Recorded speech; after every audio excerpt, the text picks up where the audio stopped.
Oke, seperti yang udah diprediksi sebelumnya ya.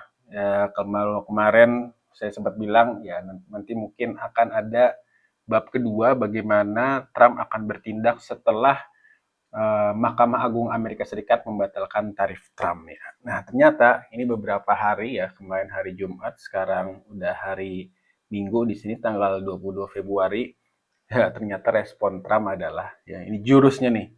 Jurus keduanya itu menaikkan tarif sampai 15% ya. Tarif 15%. Nah, bagaimana sebenarnya ini bisa terjadi? Sebelumnya ya kalau misalkan buat yang belum tahu, kita kan di awal tahun itu banyak masalah sama kegaduhan lah atas naiknya tarif Trump ke beberapa negara ya.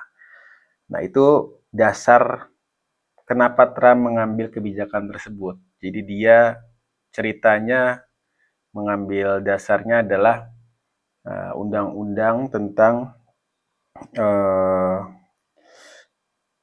kekuasaan darurat ekonomi internasional ya. Jadi mungkin di sini analisanya adalah adanya kedaruratan atas ekonomi Amerika ya, kurang lebih seperti itulah ya. Jadi sehingga harus ada pemberlakuan tarif baru. Nah, itu yang sebelumnya tuh yang bulan Januari. Nah, ternyata pengadilan kan membatalkan ya, Mahkamah Agung Amerika Serikat membatalkannya.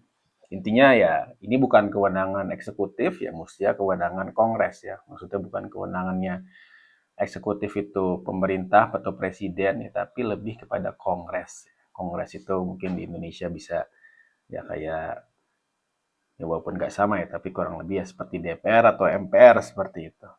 Nah, ternyata dia menggunakan Trump ini menggunakan apa undang-undang yang lain ya. Sekarang yang dipakai, ya udah deh, undang-undang itu nggak bisa disetujui. Sekarang ada lagi undang-undang, yaitu adalah Undang-Undang Perdagangan tahun 1974 ya. Jadi ternyata Amerika punya undang-undang lain ya tahun 1974. Ini tentang Undang-Undang Perdagangan ya. Nah, di sini kalau yang saya baca ya, dari saya lihat ya, Amerika Serikat sah-sah saja bisa mengenakan tarif hingga 15% dalam rangka ya, kalau menurut undang-undang tersebut, mengatasi defisit neraca pembayaran yang besar. Jadi kalau misalkan ya, satu negara yang maksudnya Amerika Serikat merasa, oh ada defisit neraca pembayaran yang besar nih, ini bisa memberlakukan tarif hingga 15%, maksimal 15%. Ya. Nah, tapi ini bedanya sama yang kemarin adalah ini ada batas waktunya, yaitu 150 hari. Jadi ini pemberlakuan 150 hari, dan setelah 150 hari harus dapat persetujuan dari Kongres jika mau diperpanjang. Gitu. Tapi di sini sebenarnya yang saya baca juga ya Trump ini masih mencari lagi ada beberapa dasar hukum lagi nih. Jadi ini timnya ya tim hukumnya atau tim dari pemerintahannya terus bekerja buat mencari cara buat keluar dari putusan Mahkamah Agung ya.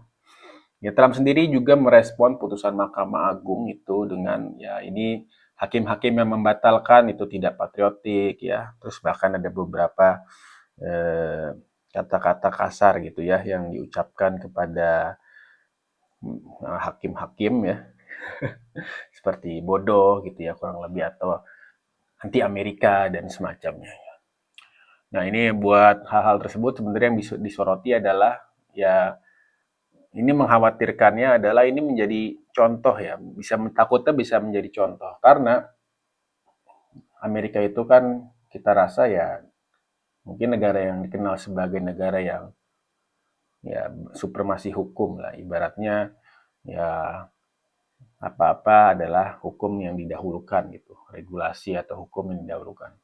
Cuman kalau setiap nanti ada perbedaan, kemudian pada akhirnya ada ancaman, baik dari verbal ataupun ancaman juga untuk mengganti jabatannya, nah ini yang justru dikhawatirkan ya.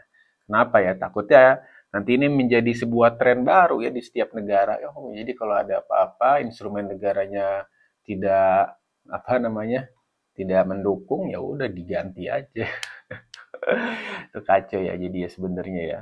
Jadi kalau ya kan kemarin kan selain kejadian Mahkamah Agung ini, pembatalan tarif oleh Mahkamah Agung Amerika Serikat ini kan kita juga mungkin ada beberapa yang belum tahu ya, Trump juga mengecam atau kurang lebih dengan pola yang sama terhadap ketua The Fed ya. The Fed itu seperti Bank Indonesia atau Bank Sentral dari Amerika Serikat ya. Karena kebijakannya tidak sejalan dengan pemerintahannya, jadinya ya dikata-katain lah gitu ya di ruang publik ataupun melalui sosial medianya, dan juga ya mengancam bahwa akan mencari jalur hukum karena dia ada salah, dicari-cari kesalahannya ya, ataupun bisa diancam diganti gitu ya. Ya ini sebenarnya yang mengkhawatirkan ya. Jangan sampai ini jadi tren ke negara lain ya. Takutnya udah ada beberapa negara nih yang mencontoh nih. Oh, kalau misalkan eh, alat-alat perangkat negara kita nggak bisa sejalan, tinggal diganti aja. Aduh, itu kurang bagus ya, kurang elok gitu buat keberlangsungan suatu negara saya rasa ya. Oh ya, jadi kita lanjut lagi ya.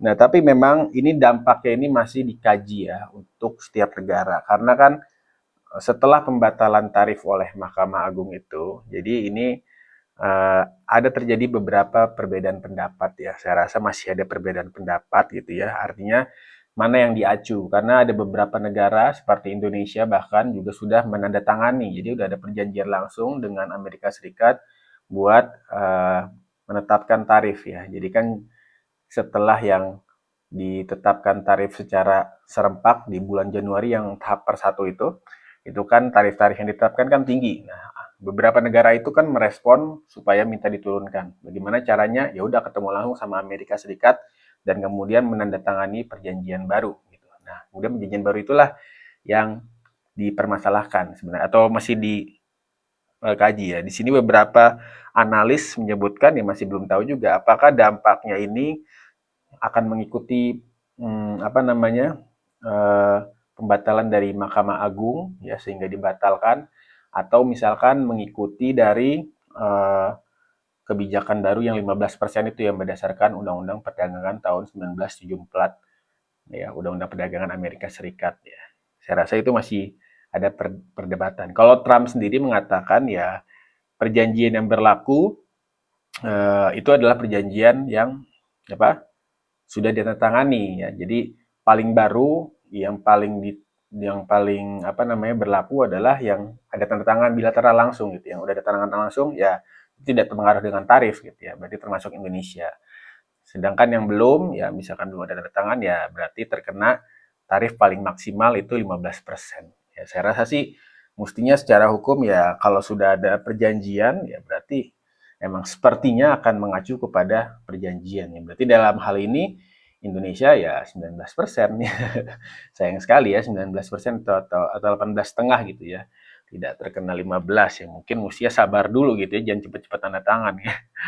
Ya mungkin seperti itu ya. Tapi ini masih belum tahu ya, masih belum tahu kira-kira akan seperti apa. Karena beberapa berita juga saya baca, misalkan ada analisa dari Direktur Selios ya, Mas Bima Yudhistira itu mengatakan ya, ya ini justru menjadi kabar positif ya atas putusan ini. Indonesia tidak perlu melakukan ratifikasi atas perjanjian yang sudah ditandatangani dengan Trump ya. Berarti perjanjian 18,5% tersebut ini udah tidak berlaku lagi. Jadi Indonesia justru bisa keluar nih dari tekanan Amerika. Ini saatnya, ini kesempatannya, begitu menurut Mas Bima ya.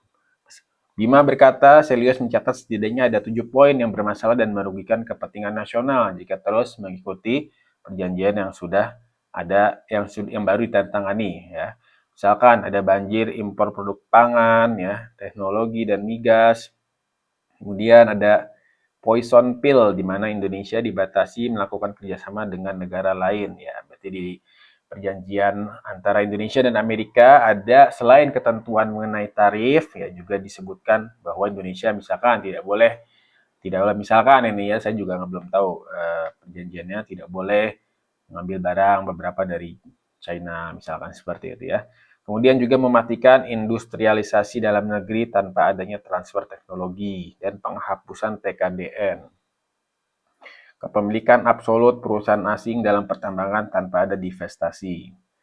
Tuh, musuh perdagangan AS adalah musuh Indonesia. Artinya Indonesia harus ikut memberikan sanksi ke negara yang berseberangan dengan AS. Ya, kurang lebih seperti itu ya. Nah, jadi ini sebuah chapter baru lagi ya buat bagaimana penerapan tarif Trump setelah dibatalkan, ya. Dan ini juga kita melihat tentunya respon setiap negara, terutama negara-negara yang sudah menandatangani perjanjian seperti Indonesia, ini nanti akan mana yang akan mengacu. Nah, ini tentu akan sangat seru ya buat memantau perkembangan ini lebih lanjut ya. Nah, mungkin itu update dari bagaimana penerapan tarif Trump setelah diputus eh, diputus atau dibatalkan oleh Mahkamah Agung Amerika Serikat, kemudian direspon dengan bombastis mencari sumber hukum yang lainnya. Jangan-jangan kalaupun ini nanti dibatalkan, misalkan digugat ya, seperti ini kan akan digugat juga. Dibatalkan nanti cari lagi sumber hukum baru. Jadi kalau misalkan ada sesuatu hal yang nggak setuju, ya bisa diganti pejabatnya. Kalau misalkan hukumnya nggak bisa dipakai, cari hukum yang baru. Sebenarnya ini bukan praktik yang sehat ya buat bernegara, ya termasuk juga di dunia, di domestik ataupun internasional. Mudah-mudahan ya tidak semua negara jangan jangan mencontoh lah yang kayak gini-gini ya. Tetap utamakan apa gunanya menciptakan hukum jika akhirnya tidak dipatuhi atau tidak diikuti gitu ya. Percuma lah dokumen-dokumen tersebut.